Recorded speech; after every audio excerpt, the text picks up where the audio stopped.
지난 시간까지 해서 일반부 원칙을 모두 마무리했죠. 이제 앞으로 한동안은 어려운 쟁점도 없고 행정법의 효력에 관한 거는 헌재 결정이 조금 문장이 길어서 그렇지 결론은 굉장히 상식적인 것들이 대부분이에요. 일단 장래유가 원칙이죠. 그래서 공포와 관련돼 가지고 발행된 날의 의미는 최초 구독 가능한 날이다. 그러면 그 관보에 인쇄된 발행일자를 뜻하는 게 아니고 구독이 가능하려면 관보 취급서에 발송 배포가 돼야 구독할 수 있죠. 일반인이 열람 또는 구독할 수 있는 상태의 놓인 최초의 시기가 줄여서 최초 구독 가능시고, 관보 일자일보다 실제 인쇄일이 늦으면 구독할 수 있는 건 인쇄가 돼야 되잖아요. 실제 인쇄일이다. 뭐 외우지 않아도 뻔하죠. 그 다음 좀 전에 봤듯이 정부 간행물 판매센터에 배치되거나 관보 취급서에 발송이 돼야 구독이 가능하다. 소급표 금지 원칙인데 이거에 관해서는 음미할 게 뭐 이미 결론은 너무 쉬운 거라 다 알고 있겠지만, 자 2회 보충 자료의 1페이지 소급표가 두 개가 있죠. 금지되는 소급표와 허용되는 소급표인데, 진정 소급표는 과거에 시작은 됐고 이미 시행일 이전에 종결된 거에 하는 거예요. 이게 영어로 치면 과거 완료나 과거 시절, 원칙 금지고 예외 인정인데 국민에게 유리한 경우나 혁명적인 이념의 변경 시, 부진정 소급표는 시행일 이전에 시작은 됐지만 아직 완성되지 않고 현재 진행 중인 사실관계, 이게 현재 완료 진행 시대, 얘는 원칙이 허용돼요. 다만 예외적으로 사익이 공익보다 우월한 경우, 이때는 금지가 돼요. 그럼 금지를 피하려면 경과 규정을 둬야 된다. 경과 규정이라는 건 군의관 사건에서 봤었죠. 자, 교과서로 보면 진정소급표 원칙 부정이죠. 대법원이나 헌재도 마찬가지죠. 법치주의 원리에 반하고 개인의 권리 자유에 부당한 침해를 가하며 법률 생활의 안정을 위협하는 것이어서 인정하지 않는 게 원칙이다. 그 다음에 조세법령의 폐지 또는 개정 전에 종결된 과세권 사실에 대해 이게 신법 소급 적용하는 게 안 된다는 거지, 신법 소급 적용이 안 된다는 얘기는 개정 전에 조세법령, 국법 적용하는 건 된다라는 얘기죠. 국법 적용해야 된다는 거니까. 동전의 양면이죠. 자, 그 다음에 헌재도 진정소급 입법은 원칙적으로 부정된다라는 거죠. 개인의 신뢰보호와 법적 안정성을 내용을 하는 법치국가 원리에 의해 헌법적으로 허용되지 않는 게 원칙이고, 그 다음에 이행강제금은 반복 부과가 가능하죠. 과태료는 한 번밖에 안 되고, 그러니까 최고한도 및 부과횟수 등에서 차이가 있죠. 그래가지고 이 이행강제금이 더 불리하잖아요. 위반행위라는 시기가 개정건축법이 시행되기 전이라서 과태료에 처할 거를 개정건축법 소급 적용해서 이행강제금에 처했다. 위법이다. 어떤 게 불리하냐? 이행강제금이 반복부가 가능하기 때문에 이행강제금이 불리한 건데 불리한 진정소급은 안 된다. 뭐 이럴 것도 없죠. 그 다음에 마찬가지. 원자력 발전에 대한 지역개발세를 신설한 지방세법 개정에 따라 해당 지방자치단체가 일정 기간 경과 후에 관련 도세 조례를 개정 시행하는 경우 해당 조례에 따른 지역개발세 과세 실시를 조례 시행일이 아닌 개정 지방세법의 시행일로 소급하여 적용할 수 없다라는 거죠. 이 조례로 구체적인 걸 규율하는 거기 때문에 새로운 조례 갖고 소급 적용 안 된다는 거고. 그 다음에 지역적인 판례예요. 이건 뭐 출제될 가능성이 높지 않아요. 왜냐면 이건 경과 규정하고 다 따져봐야 되기 때문에 그냥 가볍게 보면 될 거고, 예외적으로 허용되는데 대부분은 좀 담백하죠. 일반 국민의 이해에 직접 관계가 없는 경우, 오히려 그 이익을 증진하는 경우, 불이익이나 고통을 제거하는 경우, 국민에게 유리한 건 된다라는 얘기고, 그 다음 헌재가 이제 또 상세하게 밝혔는데, 기존의 법을 변경해야 될 공익적 필요는 심히 중대한 반면 개인의 신뢰를 보호해야 될 필요가 상대적으로 정당화될 수 없는 경우에 예외적으로 허용될 수 있다는 건데, 국민이 소급 입법을 예상할 수 있었거나, 그죠? 법적 안정성에 문제가 없죠. 법적 상태가 불확실하고 혼란스럽거나 해서 보호할 만한 신뢰이익이 적은 경우, 적은 침해니까 문제가 안 되죠. 그 다음에 소급 입법에 의한 당사자 손실이 없거나 아주 경미한 경우, 이것도 아주 적은 경우죠. 그 다음에 신뢰보호의 요청에 우선하는 심히 중대한 공익상 사유가 소급 입법을 정당화하는 경우, 이게 바로 이제 군사 반란하고 반민족 행자에 관한 두 개의 포섭이 아주 잘 되어 있는데, 그 다음에 5.18 특별법에 관한 거죠. 이게 전두환 노태우 일당에 이 공익이 우월하다는 게 이거 애울 거 하나도 없어요. 상식적인 결론이기 때문에. 이 사건 반란행위 및 내란행위 자들은 우리 헌법 질서의 근간을 이루고 있는 자유민주적 기본 질서를 파괴했고 민주주의가 장기간 후퇴했고 많은 국민의 생명과 신체가 침해됐고 국민을 갖다가 막 총으로 쏴 죽였잖아요. 그죠? 국민의 자유가 장기간 억압되는 등 국민에게 끼친 고통과 해악이 너무도 심대하고 또 공소시효 완성으로 인한 이것도 7급 수험생 알아둬야 되는데 단순한 법률적 차원의 이익이고 헌법상 보장된 기본권적 법이 계속하지 않는 반면 요거 헌법의 논점이에요.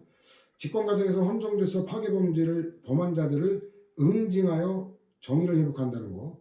자유민주적 기본질서 확립을 위한 헌정사적 이정표를 마련해야 할 공익적 필요는 매우 중대한 반면에 공소시효 완성으로 인한 법적 제도에 대한 신뢰이익이 보호받을 가치가 별로 크지 않다라는 거죠.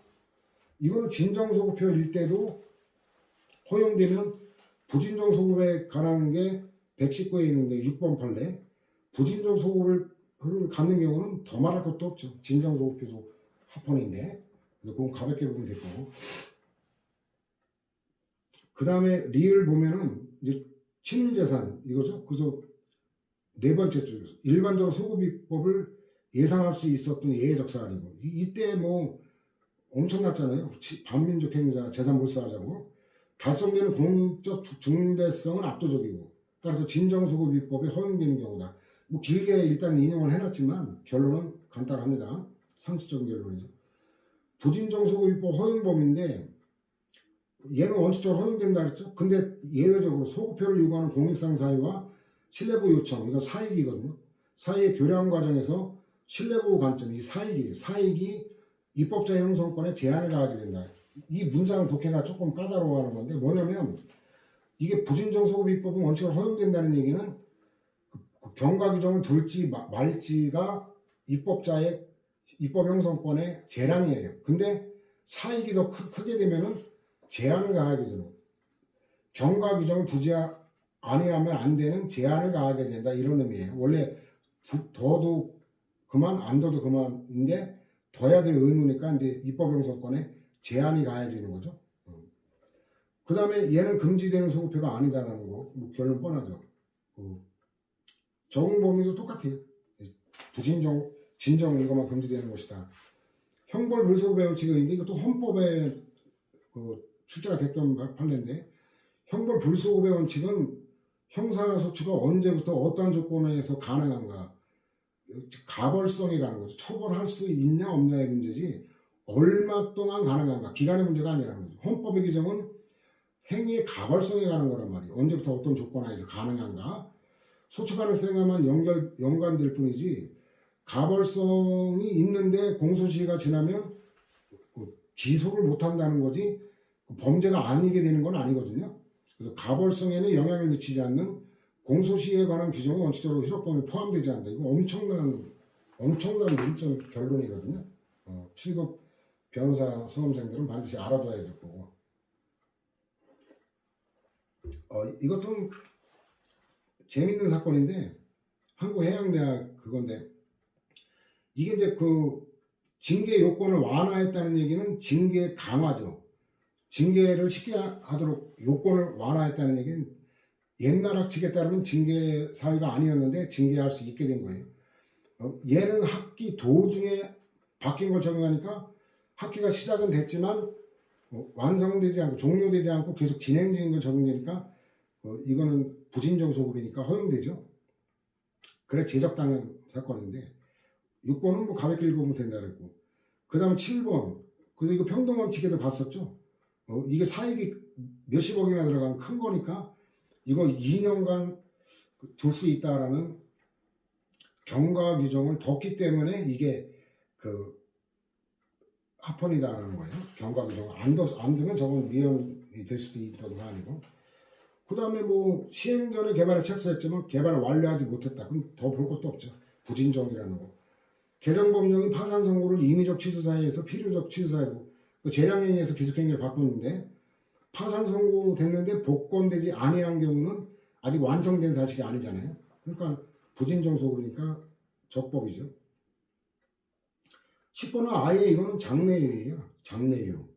자, 그래서 이거는 그 본문에 바로 가면 이미 발생하여 이행기에 도달한 퇴직연금 수급권의 내용을 변경함이 없이 장래 이행기가 도래하는 퇴직연금 수급권의 내용만을 변경하는 것에 불과하다. 이거는 장래유니까 아예 소급입법 자체가 아니죠. 그 다음에 또 부진정 소급이다라는 거고, 이 법령의 개정과 부칙 규정이 여러분 되게 중요해졌어요. 왜냐면 아니구나, 부칙 규정이 이게 아니라 처분지 적용 법령이지. 이 전면 개정됐냐 부분 개정이냐 이걸 나눠봐야 돼요. 법령이 전문 개정된 건 실질적으로 이거는 뭐예요? 기존 법률을 폐지하고 새로운 법률을 제정하는 것과 마찬가지란 말이죠. 그래서 본칙은 본문 얘기하는 거, 부칙까지 다 소멸한다라는 거죠. 실효된다. 그 다음에 이제 예외가 있죠. 그 특별한 사정이 없는 한 실효되는데, 특별한 사정이 있으면 효력을 종속된다는 건데, 그 특별한 사정 판단하는 기준이죠. 전문 개정된 법률에서 종전의 법률 부칙의 경과 규정에 관해 계속 적용한다는 별도 규정을 둔 경우뿐만 아니라 종전의 경과 규정이 실효되지 않고 계속 적용된다고 보아야 될 만한 예외적인 특별한 사정이 있는 경우도 포함된다. 이건 조금 음미해야 될 거고, 예외적인 특별한 사정이 있는가 이거는 뭐 종합적으로 고려하니까 뒷부분은 뭐 신경 쓸 거 없어요. 두 번째가 좀 뒤틀어낼 여지가 있죠. 그 다음에 신법의 효력 발생 이후에도 종전의 경과 규정을 적용하는 게 입법적 의사에 부합하고 그 결과가 수범자인 국민에게 예측할 수 없는 부담을 지우는 게 아니라면 계속 적용된다는 거고, 그 다음에 기존 법령 부칙의 경과 규정 개정 또는 삭제하거나 이를 대체하는 별도의 규정을 두는 등의 특별한 그 조치가 없는 한 실효되는 게 아니다. 이것도 좀 음미를 해봐야 될 부분이고, 5번은 이거는 78얘기긴 한데 이거는 관련 내용을 다 배경을 알아야 되기 때문에 투자 가치가 없어서 보충 자료도 안 만들었어요. 그냥 가볍게 읽고 그냥 넘어가 버리네요. 처분시 적용 법령인데 처분시법이 원칙이다. 이게 1082에 그 행정청이 처분할 때도 처분시법이 원칙인데 법원에서 재판할 때도 처분시법에 따르는 게 원칙이다. 1082. 다행히 결론이 같아가지고 같이 연결해서 읽으면 되죠. 1082에 가면 맨 위에 위법 판단의 기준시가 처분시설 122하고 똑같습니다.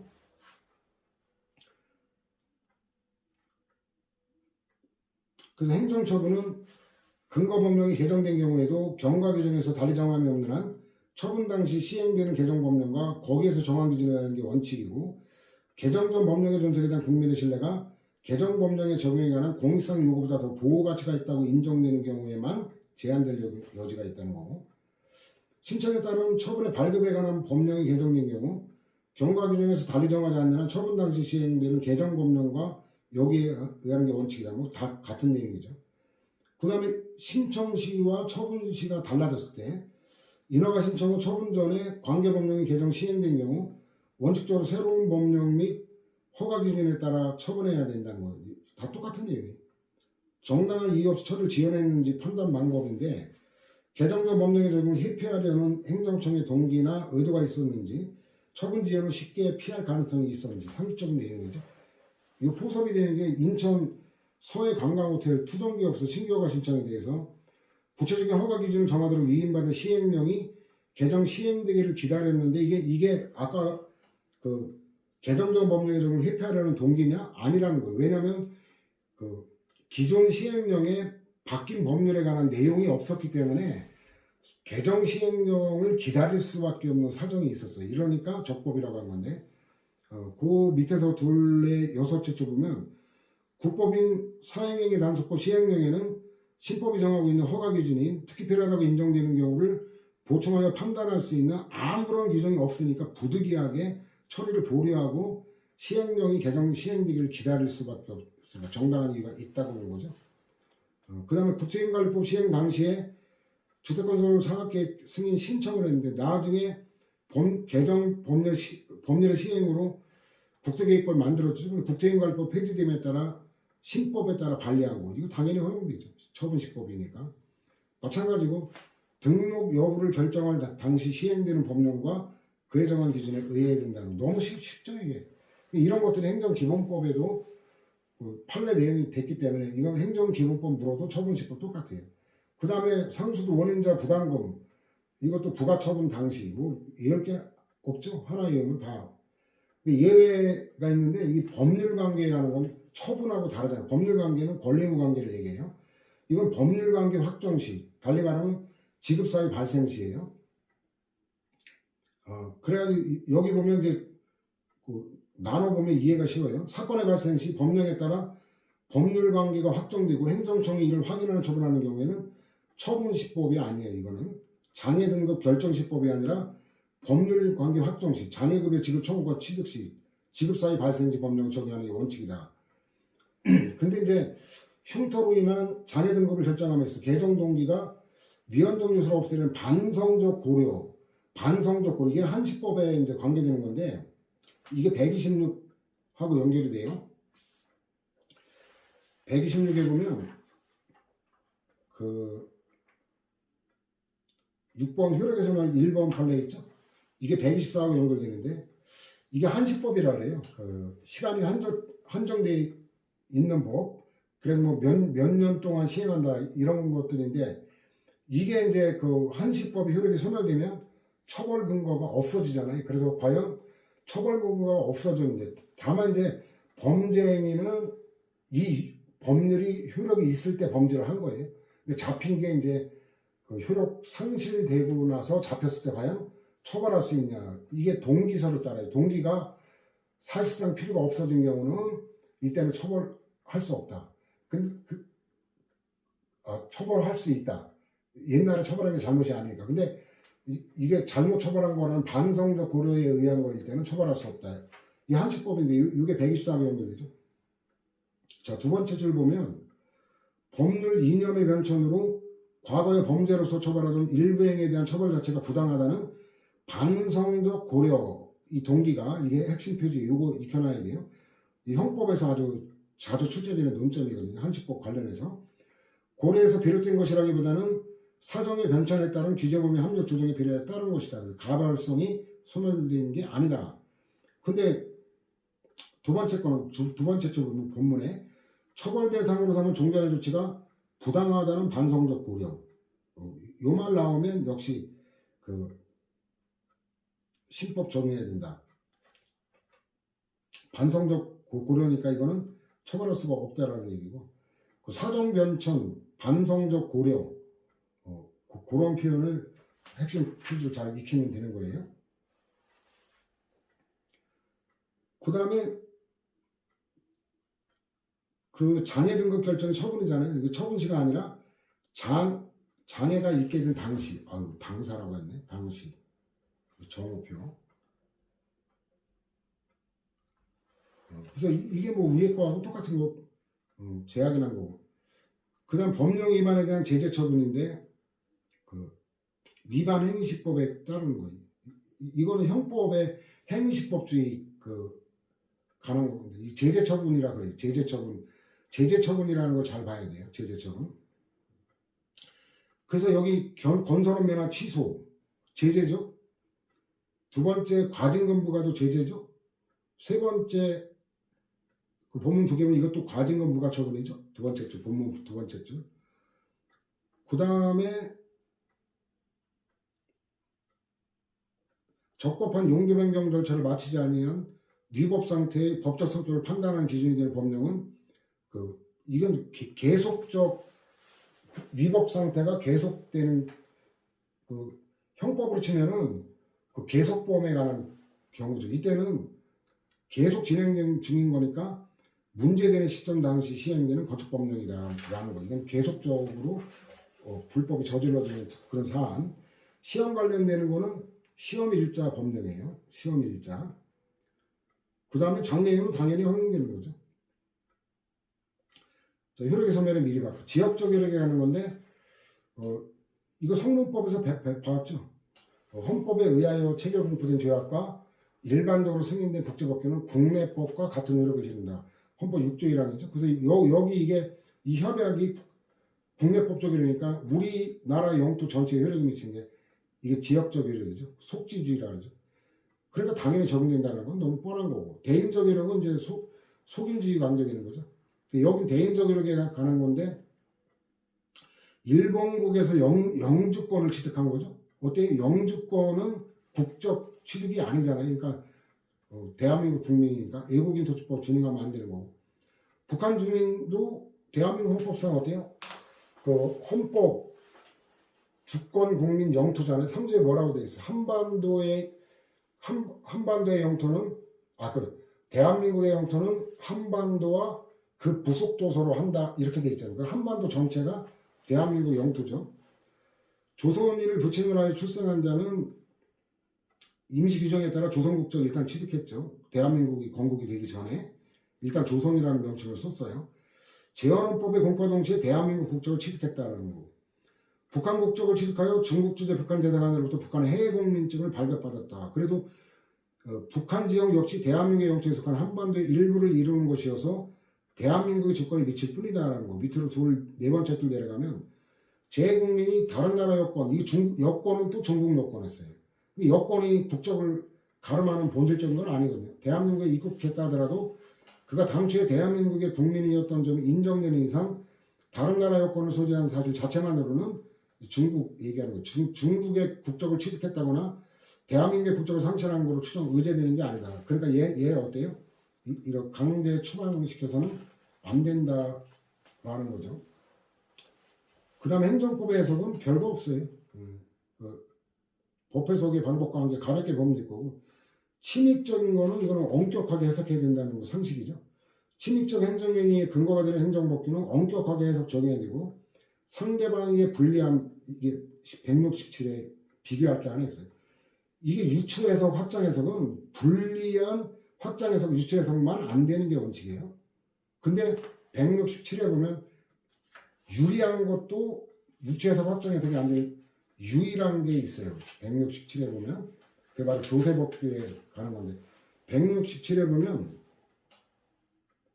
그 밑에 큰 번호 2번 부정사례 괄호 1번 조세법규에서 이게 128하고 비교될 건데, 조세법률제의 원칙상 과세요건이거나 비과세요건 또는 조세감면 요건을 막론하고 조세법규에 해석은 특별한 사정이 없는 한 법문, 이건 법률 문장, 줄여서 법문이라 해요. 법률 문장 그대로 해석할 것이고, 합리적 이유 없이 확장 해석하거나 유추 해석하는 건 허용되지 아니하며, 자, 이게 봐요. 불리한 것만 유추 해석이 안 되는데, 여기는 특히 감면 요건 규정 가운데 명백히 특혜 규정이라고 볼 수 있는 것은 엄격하게 해석하는 게 조세공평의 원칙에도 부합한다. 이거 아주 옛날에 출제돼가지고 기출주석을 쳐버린 건데 출제가 됐어요.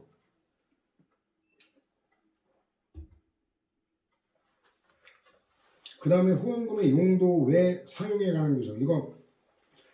이게 인정되면 환수가 되잖아요. 그러니까 환수가 되니까 불리한 거니까 엄격하게 해석해야 된다. 이거 어렵게 하나도 없죠. 그 다음에 행정상 법률 관계인데 이건 양이 굉장히 많아가지고, 그죠? 양이 많아서 다루기가 그렇고, 다음 시간에 진행하겠습니다.